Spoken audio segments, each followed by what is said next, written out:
G'day folks, here's my metal version of the hottest 100 of Australian songs.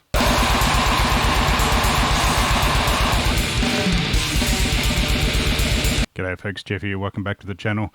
Today we're doing a sort of fun, somewhat silly one. This weekend is a thing in Australia called the Hottest 100. This is run by a pretty cool youth radio network called Triple J that have been doing it for donkey's years, and you know, the public can vote on certain songs, or you know, usually I think it's songs released that year, but this year it's Aussie songs of all time. So in the past there's been some interesting winners and so on. Honestly, I very rarely pay any attention to it whatsoever. It's the sort of thing where there's big listening parties and so on at pubs, and you know, because it's a countdown, they play them live, and you know, they start with 100 and count down to 1 sort of thing. So it's a fun event for people that are into the music that Triple J plays, which is, yeah, not really me. Well, they do have a metal show, I think.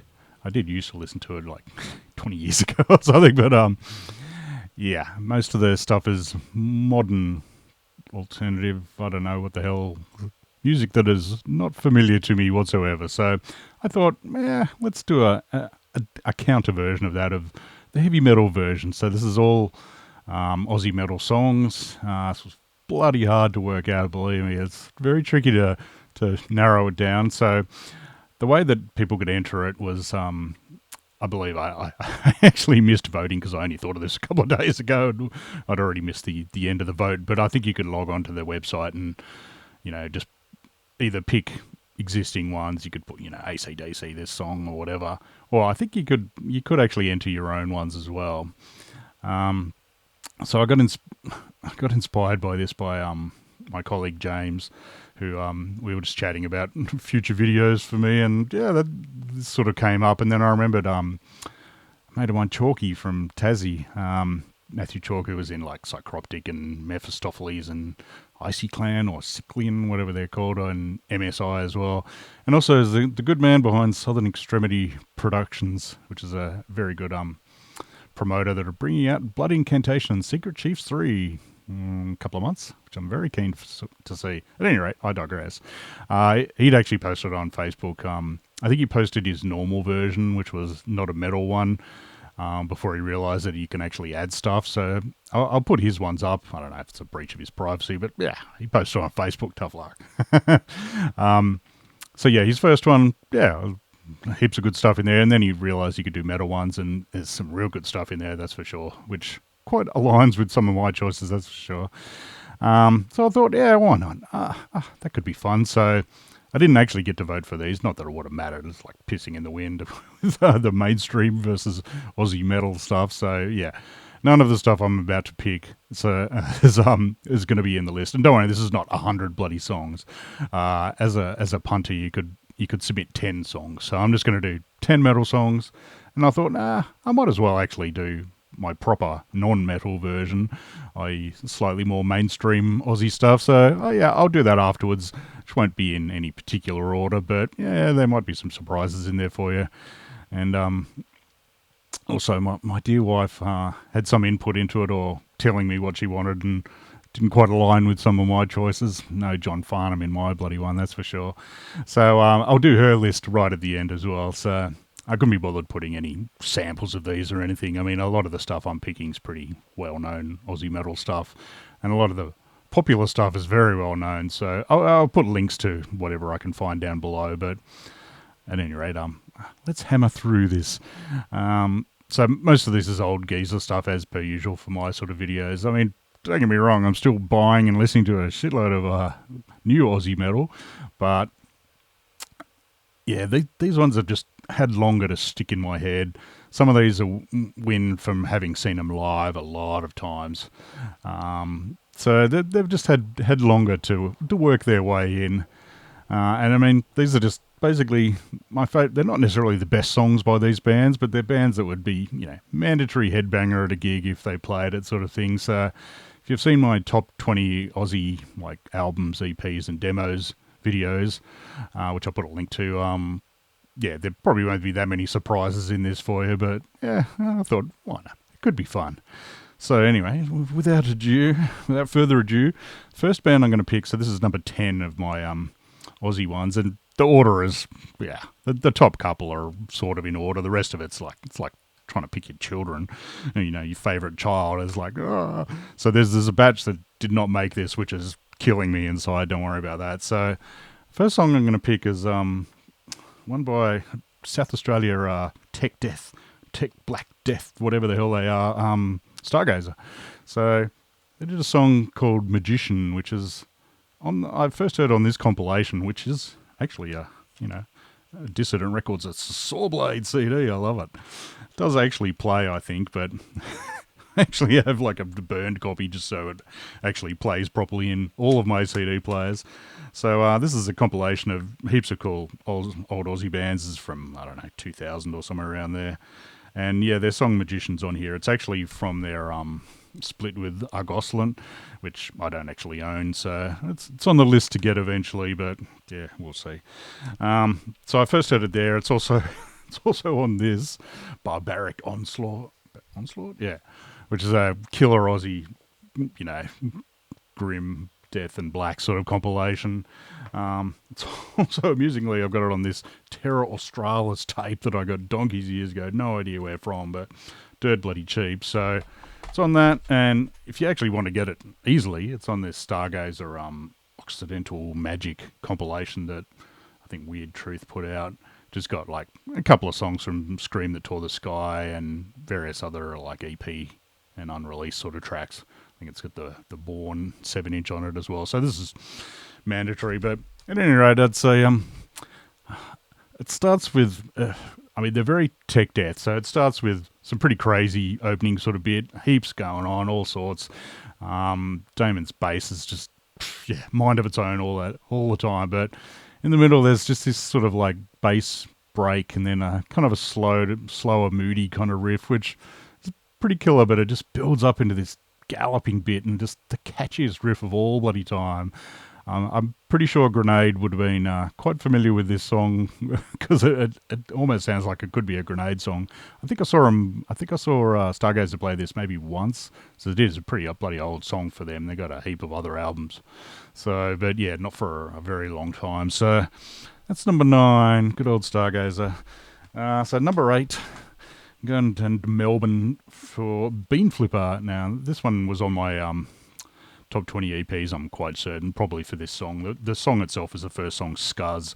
It's just this, I don't know, they're a strange sort of band, Bean Flipper, and I'm very pleased to see they just actually played recently for, I think, Bucky's 60th, and are playing in Sydney rather soon, which is sort of tempting, but I have a lot of gigs coming up, and I've seen them before, and I'm kind of hoping they might play Canberra, so I hope this isn't a one-off show. At any rate, this EP, this is in between their 2 albums. It's just a nice short 5 songs of just, they've got a weird dual identity for the band. It's sort of like punk sort of stuff, but then there's lots of slower, sludgier metal sort of stuff in there as well. The albums are sort of, they'll have a fast song and then like a 6-minute slower song and then another couple of fast ones. So it doesn't always work perfectly, but on this one, I reckon it does. So yeah, Scuzz itself's just got this nice mix of speeds of fastish punk bits and then the slower, doomier riff, but it just goes sort of back and forward heaps. The chorus has got this sort of kind of groovy riff with these growly vocals. Normally the vocals, well, they change quite a bit. They're a bit screamed on this, but it's this cool growly bit that goes with the riff. It's so good. There's like some spoken sort of word bits that remind me of Damage to our fellow godlike luminaries of the day. And after the second chorus, there's like this killer breakdown bit that's so good, and then this just mournful lead over like these kind of weird muffled vocals, and then it kicks back into the fast bit, and it's just a ride, that's for bloody sure. Alright, next up, oh god, this probably should be a little higher, but at any rate, this next band, so many bloody songs I could pick. Let's do it. Blood Duster. The song that I've picked was from Fist in the Dead, which is probably my favourite. It's always a toss-up between that and Straight Out of Northcote, but the song I'll pick is just Kill, Kill, Kill. There's so many other amazing songs, pains me to only pick one. There's like Derek, Simultaneous Pleasure Pinch, Vulgar Taste. You know, there's charming songs on this like Albert. Ooh Ah, love that song. Chop Chop, Porn Store Stiffy. The list goes on and on and on. But Kill Kill Kill, I don't know. It's actually a slower song for them in some ways, but with Bloodduster, the groove is everything, really. It's the most important aspect of them for me. You know, there are faster and more intense grind bands in Melbourne. There always were, but I don't know, there's just something perfect about their style of Bloodduster for me. And yeah, the grooves on Kill Kill Kill are just, yeah, rivaled by Derek, but just toughest groove riff at the start, then it sort of speeds up, and then, of course, descent into blasting mania. But, I mean, it's still a fairly simple sort of grind song, but it's a bit longer and slower than their usual style. And even got some pitch-shifted vocals, which was a bit strange for the time. But, and yeah, just the middle groove riff, it's absolute gold. So yeah, no way the Bloodduster weren't going to be in the list. As I said, there could be dozens of their songs, really. Next one was even more difficult, I'll say. So what are we at? Oh, I should count these. So Stargazer was 10, 9, Duster was 8. Next one's number 7. And this one killed me. It's I listened to like all of their earlier stuff in the car on the drive home yesterday, and I was just like, oh no, I should pick that song. It's basically Armored Angel, Canberra death metal legends, godlike sort of band. Seen them live a heap of times. Well, not all their eras, but I didn't see the very early, Baptism of Blood era, but from the Green era onwards, and yeah, from the Wings of Death demo onwards, sort of thing. And they were amazing. Like, every song on Wings of Death could be on it. Sorry, I should announce what the actual song is.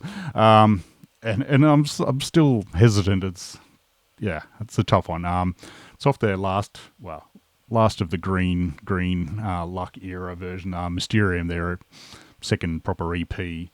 And the song I've picked is Carved in Sin. Now, I actually think Enigmatize, the sort of single off this, and probably Myth of Creation are better songs, but Carved in Sin just has this, it starts as like fast banger, and when we're talking Armored, they're not going blast beat level fast by any means, but it's still a pretty speedy song for them. So it's smashing away for a couple of verses, and then it's just kicks into the most mega riff of all time. It's like where he goes, carved in, sir. It's beautiful bit, and just based on that, I had to pick it, really. Then there's like a nice moody slower section and with a killer melody over it, and then fast kicks back in, and then a slow ending. I'm probably not selling these particularly well, and I do encourage you to listen to them all. Maybe I should do a playlist of these songs if they're all on there. Man, that's not a bad idea.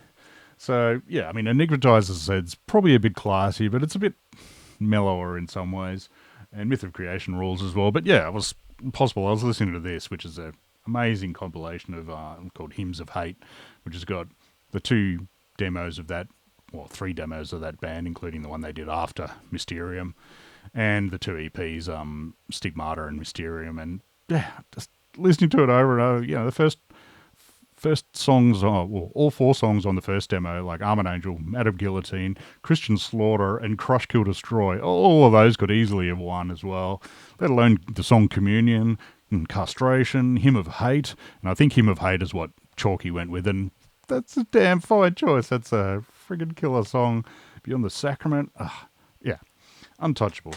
They were gods for a reason, let's just put it that way. So that's number 7, I think. So next up, and this was another sort of tricky one. There was most of their songs were bloody killer, but there was 4 specific ones. We're talking Christbait now. Melbourne sludge grind. Nah, they weren't really grind, but sludge sort of band. Amazing.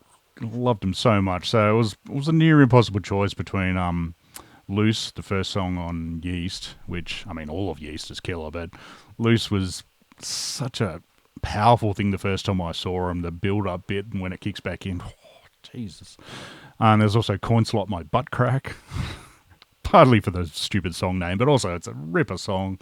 Plus the song Blow, which opens their Dirty Punk Mother album, which is a friggin' ripper as well, but in the end, I actually went with this one. This is it's called Truckin', or I think its full name is Dirty Truckin' Mud Flaps or something. Yeah, Big Truckin' Mud Flaps, and comes with the charming lyrics that I'll read out in a sec. So I didn't actually have this for a long time. I'd seen them live enough, and I'd remembered that song, and I was like, damn it, why don't I have the copy of that song? I've got all their CDs and tapes and shit. I just didn't have this, and this is the only place this was until they released that very spiffy box set. So, and yeah, this is just exemplifies their explosive power. It's mostly this sort of dirgy, slowy kind of riff, and then it just kicks in with sheer power. It's so beautiful.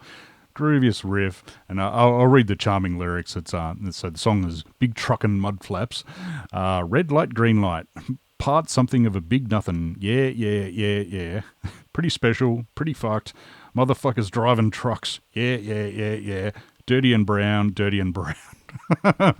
deep stuff. Sounds a lot better when Jason V's like yelling it, but it's and there was a film clip to this on Rage for a long time, on YouTube for a long time, that I think it might have reappeared, so I'll try and put that up. But plus, I mean, that cover art is so beautiful. So, yeah, it was very, very hard to pick, but had to be some Christ bait in there.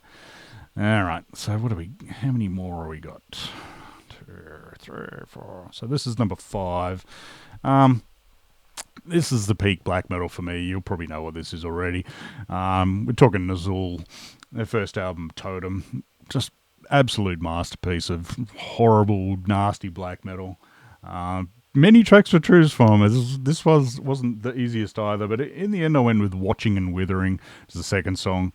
I don't know, I always loved that, and Distance Begins. They're a bit riffier than some of the other ones. Some of the other ones are just like blur, blast, tremolo noise the whole song, and yeah, it's still pretty bloody cool, but yeah, I like a slight bit of variety, and yeah, Watching and Withering has a number of changes which I really like. Starts with like sort of slow a bit, but quickly devolves into blasty black metal, and just the vocals are so feral and nasty. It's just beautiful stuff.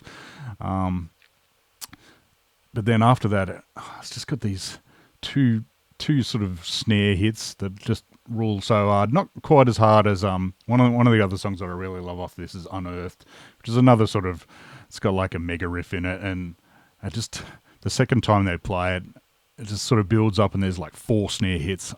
It's gold. I love it so much. I'm a sucker for drums into whatever the next riff is. Practice what you preach on Live Corruption, the Napalm Death one. Beautiful stuff. At any rate, back to Australia. So yeah, the drumming on this rules. It's got like cool rolls and nice double bass. It's good atmospheric sort of bits on it, and then back to insanity sort of blasting. I mean, every song on here rules. I think Chalky picked Totem, the first song, which is absolute belter. I think I saw him do Watched and Withering. I'm not 100% sure. Like, they didn't play much, unfortunately, on this first album. They only started sort of touring around late 90s, so this is 95, I think.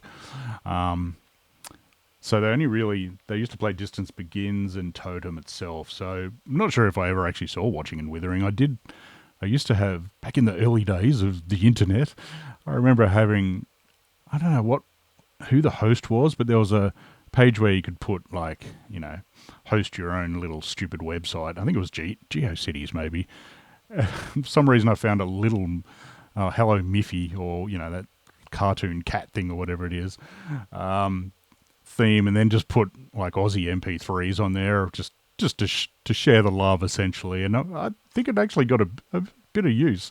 I mean, I never saw the stats or anything, but a few people mentioned it on the old Metal Shop board, and so I was very pleased with that people discovered some bands from my ridiculous, and I mean, it was not Hello Kitty, or was it Kitty or Miffy? I don't know. Yeah, it was stupid design, but quality stuff on there, and I'm very certain Watching and Withering was the song that I had on there, so absolute belter. So that's the only black metal in this list so far, but no surprise, I like my death metal. And speaking of crazy death metal, next up, the gods. Sadistic execution, death mental, as they like to call it. So for these guys, I always prefer the raw sound on this. This is their second album, We Are Death, Fuck You, which is actually just a couple of demos slapped together pretty much. So, yeah, that's probably why it sounds a bit shit. And the song that I actually picked is Astral Abortus, the third last song, which is actually the worst sounding song on here. I don't know what production it was. It was obviously just a rehearsal or something or other. So, yeah, the later stuff's just a bit clean and slick sounding, and with the clicky drums don't really appeal to me. I mean, you can hear it, but I was tempted on this to pick Suspiral or Ipsissimus because they were on the Suspiral demo that was actually my first horrible exposure to Sad X.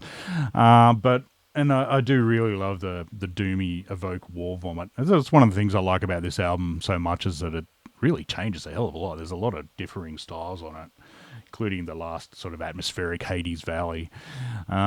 But yeah, Astral Abortus, I just have to pick it for that chunky sort of breakdown bit. Even though the sound is awful, it kind of encapsulates everything, that all the wonderful elements of their just crazy, crazy music. Ever-changing riffs, Rock's bloody on fire. He's got his, like, death, chaos, mayhem, and fuck you all, die. Just great as frontman. Plus, there's an awesome sounding solo, like in the sort of moshy kind of bit that is actually really kind of, I don't know, he's got a really sweet lead sound. Sweet's maybe not the right word, but classy sounding leads. I think it's like double tracked, or I don't know what the hell it is, but it just sounds bloody cool. And then there's a killer doom bit at the end. Like, the song itself's like 6 minutes long, which is pretty freaking long for Sad Eggs, but there's a killer doom section at the end with Rock ranting in what sounds like German maybe, but it's probably just made up. Rambly, who knows. So yeah, amazing bloody song. So what's that, number 4, I think? Yeah, we're getting down to the brass tacks, kiddies. All right, number 3, and this one, amusingly, this album I actually sent to Chalky, of all people.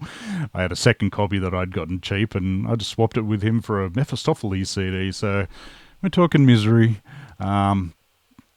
Queensland Death Metal Gods. This is their first album, Necessary Evil. This is the fancy Crypt reissue one, which is pretty friggin' nice.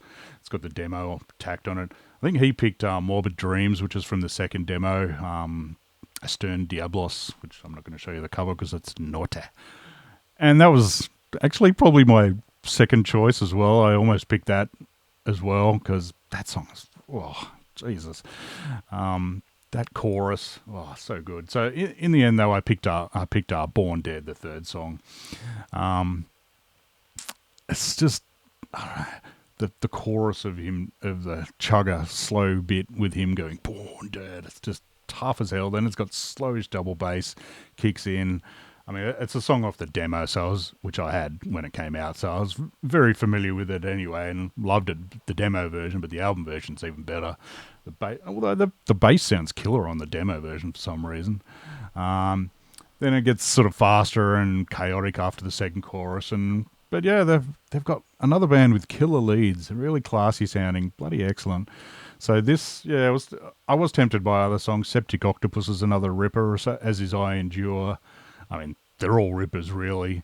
HIV is pretty bloody nice as well. Inverted Prophet, the doomy bit in Inverted Prophet, far out. So yeah, there's a reason why this album was so expensive, and I don't know if it still is on Discogs, but for a time this was ridiculously expensive. The original CD of this, which of course I have in the shed, but I actually nearly sold it to someone for like several €100, but he backed out, unfortunately, because I was like, yeah, sure, why not? So that's number 3, Misery. So that's from 1993, that one. Next up, ooh, yeah, you might be thinking this might be number 1, but yeah, I'll explain why number 1's number 1 in a sec. This band went very well on my all my top 20 Aussie albums. And so, yeah, the Gods, Disembowelment. So this is Transcendence in the Peripheral, their one and only album, absolute masterpiece, as you can see, repping them. And this was another impossible choice to pick.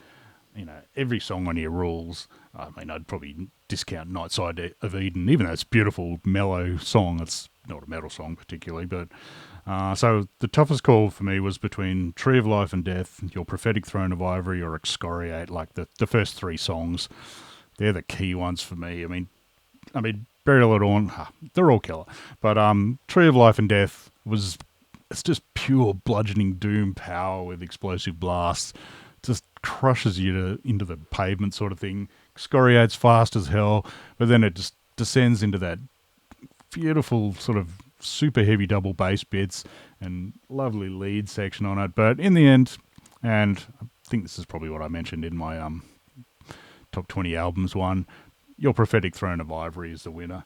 It's the second song. It's slightly different. I think I made it the winner because it's just slightly more light and darkness to it. It's not just all darkness like Tree of Life and Death and Burial at Dawn, which are just crush you, steamroller stuff.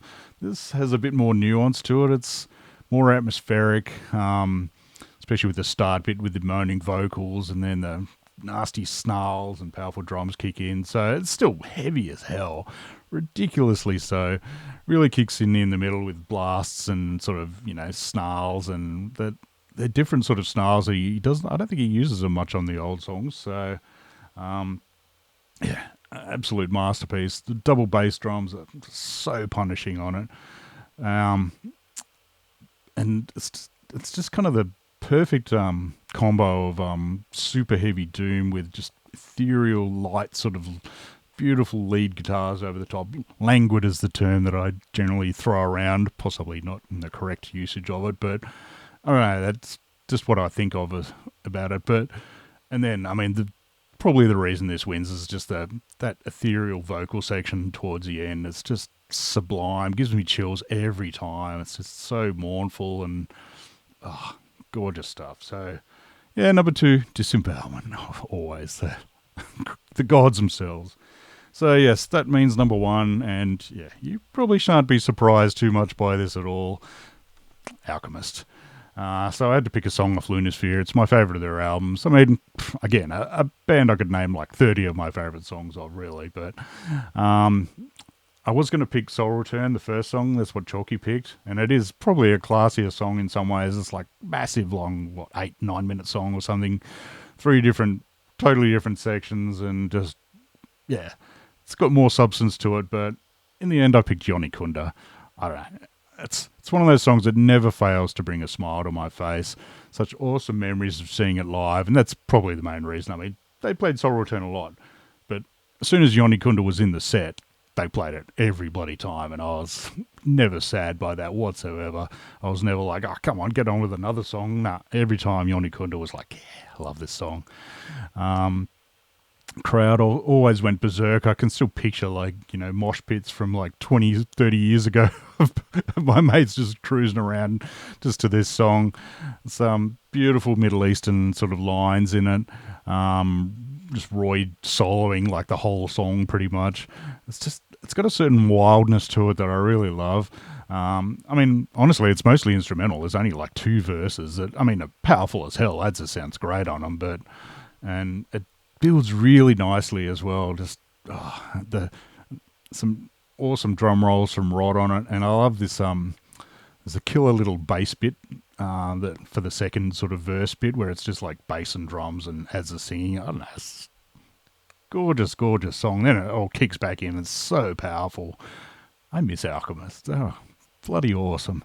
So yeah, this is my number 1 Aussie metal song of all time, I suppose. As I said, impossible to pick. There's so many bands that missed out on this, like Damaged are not in this list. It's horrible. Necrotomy, Psychrist, The Kill, Captain Cleanoff, like Magnesite. Oh, Jesus. So yeah, that was tricky, I gotta say. I am tempted. I might try and write out, if I can do a top 100 of, without picking the same. Obviously, with this, I didn't pick more than 1 song per band, or else, the top 10 would have been probably most of this and Transcendence into the peripheral, really. All right, so that was the metal stuff. So probably not that big a surprise, most of it, really, to tell the truth. But Yeah, let's do the non-metal one just for the fun of it. Why not? So this isn't particularly in order. So we shall start off with Midnight Oil, classic Aussie band. So this is probably when, a lot of Americans will be like, who the hell are these bands? But Midnight Oil were pretty popular, I hope. And the next one's, yeah, you will know. So yeah, this is their, their fourth album, I think, from like 82 or something. This is 10, 9, 8, 7, 6, 5, 4, 3, 2, 1. Killer bloody album. It was a really tough choice on all of their songs, really. I mean, their biggest hit album was Diesel and Dust, which is bloody ripper as well, don't get me wrong. So yeah, it was a real tough choice with, there's Short Memory, US Forces, Beds of Burning, Sometimes, Dreamworld. The list goes on and on and on. Like Dead Heart from this nearly won. Oh, that's a ripper. As has put down that weapon, but in the end, I picked Read About It off this, which is the fourth song. I don't know, it's just a nicely upbeat song, which is kind of weird because all their songs are political and kind of depressing half of them, to tell the truth. But this is a nicely upbeat one. It's got this like nice acoustic guitar sound on it. Nice contrast to the sort of heavier riff that they use every once in a while. Plus, Rob Hurst goes off on this. The man's a beast of a drummer. I have great memories of... I've only seen these guys the once, and it was when Peter Garrett, I think he was still in Parliament, like the singer was a politician in Australia, if you're from overseas. I think it was when he was in power. It must have been after the tsunami in Thailand that unfortunately killed the Nazim guy. And there was a big fundraiser gig called Wave Aid in Australia for it. Well, it was, it's like just heaps of bands playing for free, and all the money goes to the proceeds, standard sort of thing. And Midnight Oil played that. I didn't see that, but I saw them they did a couple of nights warm-up gigs in Canberra, which is where all the politicians are, so that's where Peter lived at the time. And yeah, my wife and I just went along, and she's a huge, huge Midnight Oil fan. And it was bloody awesome. There no support bands. They just played for like, I don't know, an hour and a half, maybe 2 hours. It was just them practicing, but still putting on a perfect show. And it was friggin' awesome. One of my best memories is just watching my dear wife just go off whenever they played, like a couple of songs that she likes. And yeah, in her list, there'll be another song of theirs in that. Don't you worry about that. But yeah, I think Read About It. I'm pretty sure they played that one for us, but yeah, it was great fun. So that's it's not number one. It's the first one at any rate. So next up, an obvious call for top Aussie songs. And this one, well, I don't know if this exact song will be in the top 100. You never know, but yeah, we're talking Akadaka, of course. So it was a really, really tough call. They got a billion bloody awesome songs. TNT, Highway to Hell, Shook Me All Night Long, Dirty Deeds, whole lot of Rosie. I even liked stuff like Sink the Pink, like newer songs that are still like 40-something years old. And yeah, so Dirty Deeds is on this. But in the end, this is my weird Australian version with the much better cover, of course. I went with Jailbreak. I don't know, this is the catchiest bloody song. It's one of their quite early ones, I think. It's just something about it. I just love it so much. It's especially when he sort of speeds up the double time drum work. It's just beautiful. It's, catchy, pretty simple sort of song. I always love the weird sort of quiety, or the bit where it's just Bond going off with the spotlights and I don't know. When it kicks back in, it's just, after the shot him in the back or whatever. It's so perfect. Plus, it's got an awesomely stupid film clip of them just fart-assing around in convict outfits and stuff. It's beautiful. So, yeah, I looked it up. I thought, I wonder if surely they still play Jailbreak live. Oops, don't you slide out. No, not since 1991, according to setlist.fm, which was a regular occurrence for me to visit that website. It's bloody awesome. So it's a bit sad. They play TNT and heaps of old stuff. They've got probably 15 albums or something, and they're known to lengthen songs at times. So yeah, Akadaka. There's no way they weren't going to be in this list, really.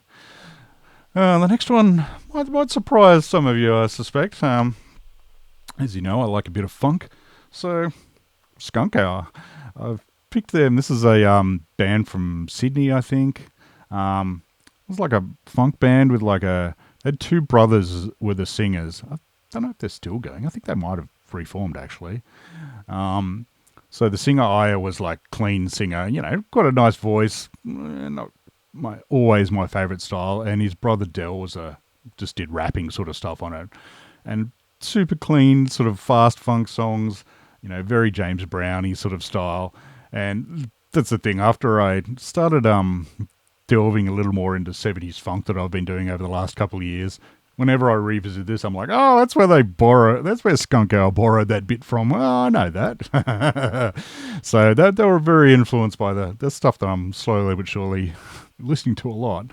So on this, I've picked the song The Sheep of Sam Clam's Disco, which is it's kind of a song about violence and, getting mugged, and, it's quite a positive song when you actually listen to the lyrics, but yeah, it's one of the faster, funkier ones, and it's got a lot of Del the rapper on it as well. So I kind of like the faster ones better. I've got like 3 or 4 of their albums, but they're always a bit slow for me. And then Del left after a while, so it was just Aya singing his clean stuff that was still bloody good. Don't get me wrong, they were still great, but the fast ones with rap bits on it, so good. And I'm not talking new metal bodgy rap at all, but this is good stuff, and I actually appreciate the fact he's got an Aussie accent on it. It sounds kind of nice. So, yes, Sheep of Sam Clam's Disco is just a ripper on here. Has this cool bit where it's the sort of sound changes, and it's like a different rap bit where he's talking about getting mugged. I don't know. You gotta hear it. It just works so perfectly. Kicks back in nicely. So talented bloody dudes. There's even like I forgot to get the CD out on their State EP. There's like a remix version of it, which is even more hip hop, like just still the same lyrics and vocals and stuff, but they changed the beats and stuff. It's bloody killer as well. So as far as on this though, a lot of the songs are cool. There's Horse is another of my favorites on here. It's just a cool, fast, funky sort of one. Just speed funk. There needs to be faster funk out there. This is kind of irritating. Like, they've got 3 versions of the song Echidna. It's like one song split up into 3 in halfway and then at the end of the record. So if you actually want that one, get this beautiful CD single, a thin one. So it's got the full version of Echidna, which is a ripper bloody song. So yeah, I love Skunkowl. I should get more Aussie hip hop. I have very, very little of it. I don't know. Hilltop Hoods never did much for me, but I remember hearing tapes of Death Wish Cast, I think they were called. That was ripper. So maybe I should track that down. I did see Skunkowl once in North Sydney, of all places. My mate Scott and I went, and it was friggin' ruled. I don't think Del was performing with them at the time, which is a shame, but that still was bloody awesome. All right, next up. Can't do it. This is not all obscure stuff by any means. So next up, In Excess. Yeah, there's you cannot pass In Excess as far as Oz rock goes. Legendary band, and this was actually kind of a tough call because there was, their album Kick. This is just a greatest hits one, which is pretty much all I need. And yeah, although I don't know where the CD is, so oh well. It was a tough call. There was like Need You Tonight and New Sensation, both rule. But in the end, I went with What You Need, which I think is off the album before that, maybe. I don't know. As I said, I don't actually own their albums. Best of does fine for me. Maybe there's album tracks that I'm missing, but oh well. I like their style. They were massive at the time. You could not hear it. And you still hear In Excess all the bloody time. I still remember hearing them in like a Pakistani restaurant in San Francisco where my wife and I had dinner once when we were staying over there. And yeah, they just had like In Excess best of playing the whole time. It's like, what the hell? Oh, obvious good quality taste in music. So, but when you break down their music, they got a weird sound, especially the kick sort of stuff. Like, it's an odd sound when you kind of break it down and think about it. Really jangly, but super clean. I don't know. Yeah, I like them. And from there, and I don't even have a copy of this whatsoever. I have two versions that I downloaded for some reason. One's longer than the other, and a slight lead in from In Excess is Kylie Minogue.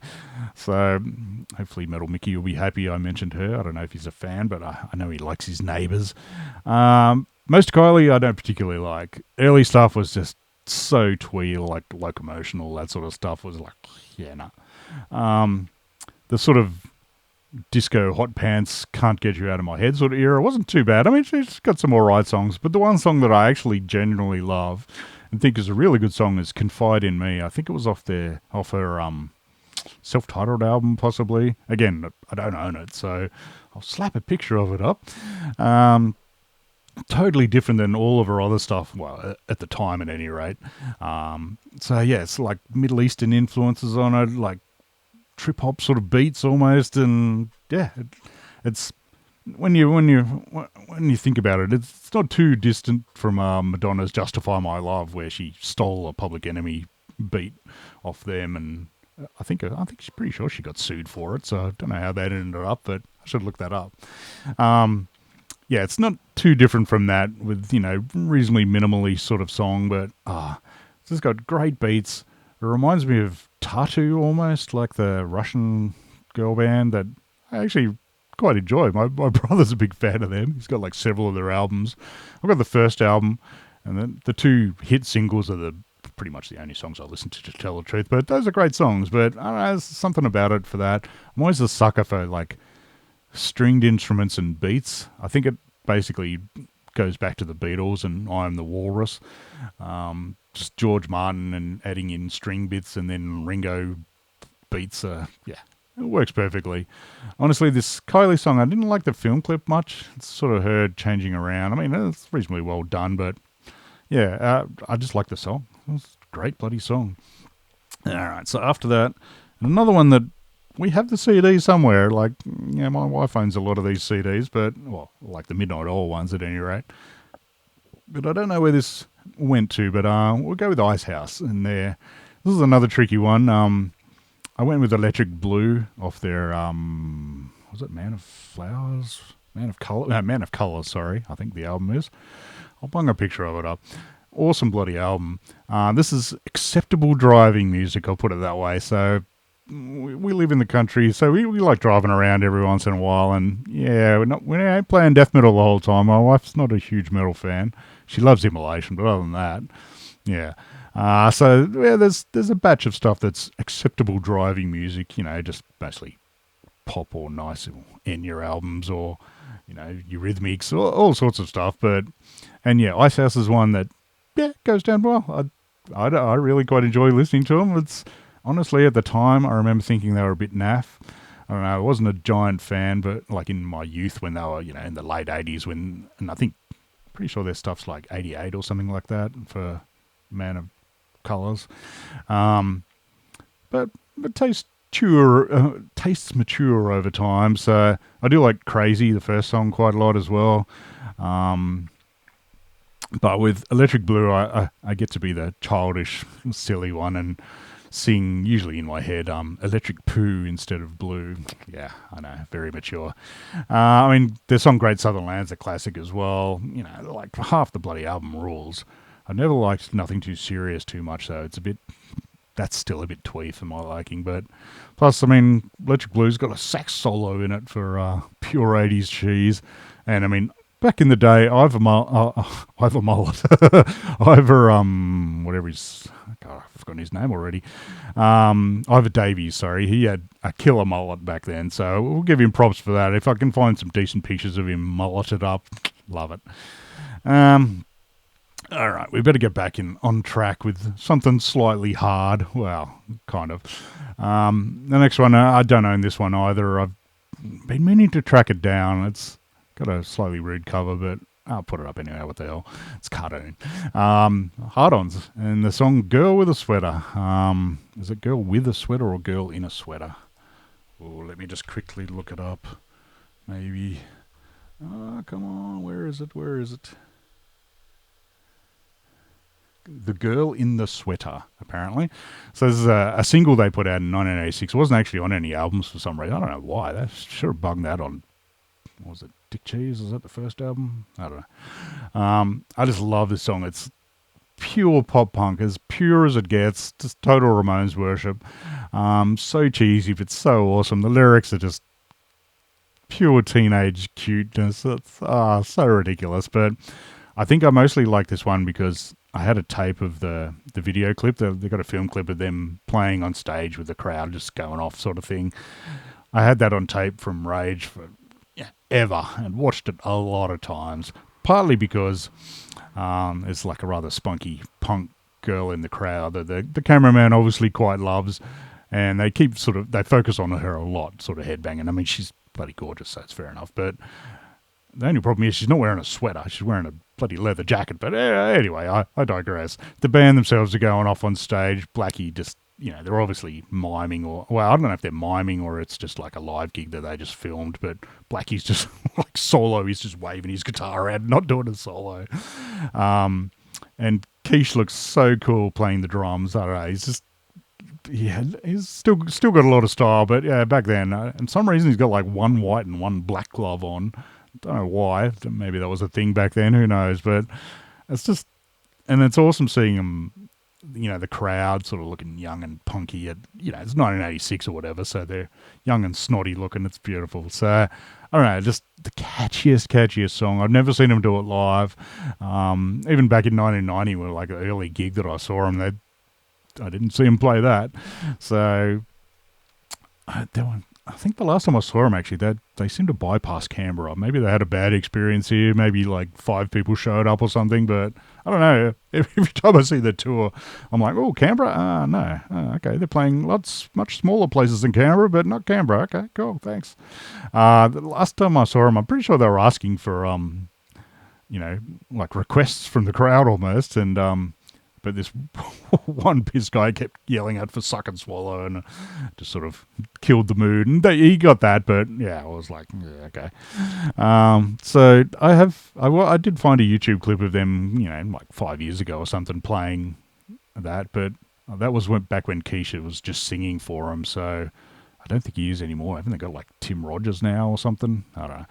So yeah, hard-ons. I don't even own it, but I know that song so very well from hearing it many a time. All right, and the last one that I'll pick, and another one that actually this isn't the last one. It's just the last one I've actually written notes for because the next two, don't need notes. This one, I swear I have a CD of it somewhere, but maybe it was just a CDR that I'd done my print off the cover sort of job. But the band is called The Cruel Sea, and their album The Honeymoon Is Over, which is from 1993. I don't know, I'm still umming and ahhing about which song to pick from this. I think I will go with The Honeymoon Is Over, the song itself. I don't know, they're like a Sydney band, and I don't know, it was weird. They got a weird style. It's almost like surf music meets country, but like lots of slide guitar and stuff in it. They got Tex Perkins from Be Suburban singing for them it's just, I don't know, it sounds like a caged animal most of the time. But yeah, heaps of slide guitar. They're obviously very talented musos. It's just cruisy music. It's beautiful. Now I think Honeymoon Is Over is like their 3rd album, I think. I don't know the other ones as well, and I think Honeymoon Is Over is a lot smoother and, designed to sell a few more. It's I mean, the later stuff sounds pretty nice as well, but yeah, it's just very nice. And so yeah, the Honeymoon Is Over, you probably would have heard. I mean, if you're in Australia, definitely would have heard that song. Was a huge bloody hit. I think it was actually a reasonable hit worldwide, possibly. I still see it in like ads and stuff. The other song I was tempted by was the much mellower Black Stick, which is just so smooth. The whole album rules. Delivery Man is a great song as well. All right, this beautiful style. The whole album is absolutely awesome. It's just so mellow and cruisy. It's beautiful stuff. It's a band I forget about pretty regularly and then put it on and then just binge it 5 times in a row sort of thing. I did see them once at Canberra Uni, where I went to uni, at a Stonefest, I think. pretty sure we just showed up for that, watched them, and then buggered off. Yeah, they were great fun. I have a feeling I saw Beast of Bourbon. It's a band I should check out, actually. It's like Tex's previous band. I think a lot more raw and nastier sounding, sort of, I don't know, post-punk or something or other. Or just rock and roll sort of stuff. But I'm pretty sure I saw him at a All Tomorrow's Parties thing in Melbourne, but yeah, I don't really remember much about it. I didn't know any of their songs, so I was like, okay. So yeah, that's number 8, even though it's not really in order. And from here on, I mean, Kylie's already slightly dodgy. I mean, she was born and raised in Australia, but I'm pretty sure she'd been living in England for years when she did that. So the next two are slowly dodgy ones. They're bands that formed in Australia. And I mean, look at AC/DC. I mean, they probably haven't lived in Australia for like 40, 50 years. Who knows? I wouldn't if I was there. I'd live in LA or God knows where, somewhere easier for their touring. So yeah, these two bands were in Australia at one point. So it's a bit dodgy, but there's no way I couldn't include them. Next up is The Mighty Dead Can Dance. Totally different than style to all these bands, but I've gone with a live song off this album, and I don't know if I've mentioned this before, but probably I have when I rambled on about a Bramelin in something, but the song I'll pick is Kantara. It's the live version of this. The original one's on Within the Realm of the Black Sun. Is that what that's called? Yeah. Dying Sun? I don't know.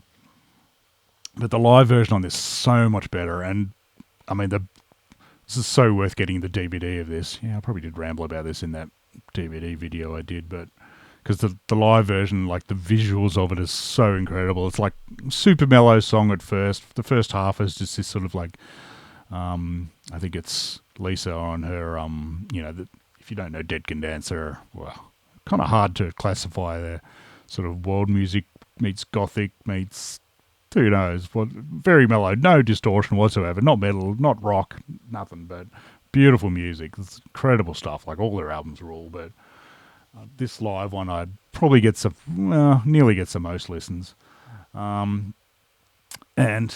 But yeah, so the song starts off all mellow, and then, it's just like her on her, she's got like a dulcimer, I think it's called, or it's like a stringed instruments where she like percussive sort of hits it. And it's a beautiful little intro bit with the keyboards and stuff. It's all nice, and then about halfway through, just the drums kick in, and it's just like wild ride. And I mean, the studio version's still pretty bloody cool, but the live one's so much wilder. And it's my favourite vocal performance of her, bar none. I think, what is it? It's the Seraphim one? Oh, shit, I can't even remember the bloody name. It's a song I played at my funeral. Give me a sec. Oh, they got too many friggin' albums. The Host of Seraphim, that's my other favourite of her vocal performances. But the one on this Kantara is just... she gets really wild. It's super... I mean, she's got an amazing voice always, but most of the time it's sort of not in the same range or anything. She's got a huge bloody range, but usually it's slightly more muted. Well, not muted, but not as wild, let's put it that way. But on Kantara, she just goes off. It's so beautiful, so powerful. It's another song I get chills every time I hear it. Easily my favourite song of theirs. And I did see them live and that was a killer bloody gig at the Sydney Opera House. They didn't play Kantara, unfortunately. Did they play Host of Seraphim? Yeah, I think they did. Maybe. Or was it? I don't know. Anyway, they didn't play Kantara. I was a bit sad about it, but it was... And, the footage is so good because it's got like the drummer guys, this barbarian looking dude who's sort of like running on the spot and to keep time, and it's beautiful. It's amazing to see. So yeah, that song, well, possibly would be my number one if I had to rank any of these songs. And then last one, and again, a band that formed in Australia, but I don't think they'd been there for like at least 10 years when they recorded this. And I'm still not 100% sure which song I'll pick out of this, but Bee Gees. So the choices are either Staying Alive or what is it? More Than a Woman. Those are my two favourite songs. I mean, How Deep Is Your Love's a ripper as well. Night Fever also rules. Should Be Dancing, but More Than a Woman's probably a better song, but I probably will have to go with Staying Alive, mostly just for that ridiculous film clip of them wandering around some, demolition site or something or other. It's so cheesy. But I think just for the strutting scene that's about, not that far in, it's probably about 30 seconds into it. It's just this sort of side shot of them just strolling, strutting, looking tough as hell. Beautiful. So yeah, I don't need to describe that song. It friggin' rules. And last but not least, just before I get to Anne's stuff, which I have no notes on whatsoever, I'll just read the list out really. I'll give a honourable mention to, and just mainly because it's just popped into my head before, Kevin Bloody Wilson is a comedian from Australia. His song "Rootin' in the Back of a Ute." That's just pure Aussie hilarity. So it's just a country sort of style, but just comedy stuff about having sex in the back of a or truck, you'd call it in America, but this is so Aussie, so perfect. It's beautiful stuff. So just had to mention that. And this is actually my bootleg tape I bought in Indonesia in like 1989 on a school trip. For some reason they had Kevin Bloody Wilson as well as Mortal Sin, which I still can't actually find, but yeah, Kevin Bloody Wilson from Indonesia. All right, so that's my list. So Anne's list, and she's got sort of slightly older taste than mine. So her number one, I think, well, this isn't really in order either, but this should give you a few of the big hits of Aussie popular tunes. Midnight Oil, die-hard fan, so Sometimes is her favourite song off that. And yeah, that one was the one, watching her dance, so that was just gold. She also picked Cold Chisel with K-San, the classic, the song you'll hear yelled out at every friggin' gig in the world. Yeah, a great bloody song. Cold Chisel, yeah, I've heard a few too many times, I think. I still remember as a youth watching Rage, they used to play, or Countdown probably, and just a film clip to like Saturday Night. It's like a sort of depressing kind of song. And it was like walking around King's Cross, which is like dodgy area. There's all hobos and prostitutes and shit. It was like, oh. As a kid, that clip did not appeal to me. I'll leave that one till last. For Icehouse, she picked Great Southern Land, which is, yeah, their epic, long, sort of powerful kind of song, which is a great one. She's a big fan of Madder Lake. It's sort of like a prog rock kind of band. I think they only had a couple of albums, so 12 Pound Toothbrush is her song for that one. Probably not an overly well-known band, but if you like prog rock, Madder Lake, they friggin' rule.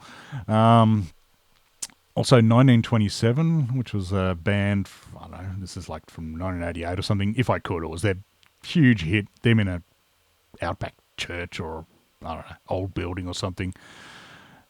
I don't know, I reckon that song's kind of average until the chorus, but it's just one of those ones where the chorus is massive and it's like, oh yeah, that's a pretty good song. Now she picks the song "What About Me," but the moving pictures version of the original version. It's a legendary song from the, I don't know, probably late 70s, early 80s. Unfortunately covered by Shannon Bloody Knoll from, Australian Idol or some shit, I don't know. Yeah, that's not the version we're picking by any means.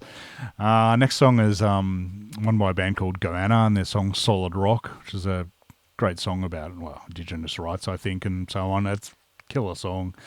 Next one is Skyhooks, which is a very, very popular band from the 70s, and their song "Living in the 70s," which, I don't know, was that actually from the 70s or the 80s? I can't remember. Great band. And Australian Crawl with "Don't Be So Reckless," or Reckless, whatever it's called. That, the song. Another ripper, and all of these are, I knew well from my early, early teens, or probably not even teens, actually. I watched Countdown a lot as a kid, and all of these songs would have been on it.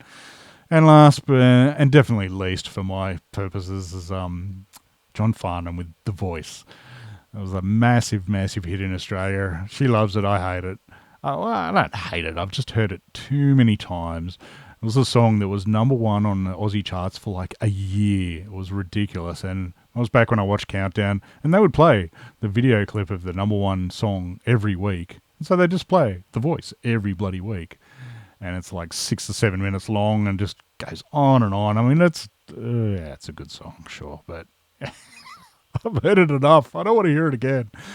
So that's my that's mine and my dear wife Anne's top 10 Aussie song, or top 10 out of the hottest 100 Aussie songs, and my top 10 metal ones. So hope that was a reasonable sort of difference, and I've no idea what's actually going to win. So it's on tomorrow. I'm filming this on Friday, so try and slap it out tomorrow. So you got an alternative to having a listen to whatever poxy new crap there. I'm hoping that a lot of old stuff will get voted for. I wouldn't be surprised if K-San is #1, but then again, it'll probably be some wanky new artist that I've never heard of that sounds like mumble rap or some shit. I don't know. I'm hoping it'll be a good song. It's probably Crowded House or something, but we'll see. I mean, we don't even know about it for another, probably 24 hours. So, yeah, I won't be listening to it by any means. I'll read about it in the news once it's all published. But, yeah, I don't think I'll bother listening. So, anyway, I hope you enjoyed that somewhat. Not sure what my next video will be, but I'll see you again soon. Cheers.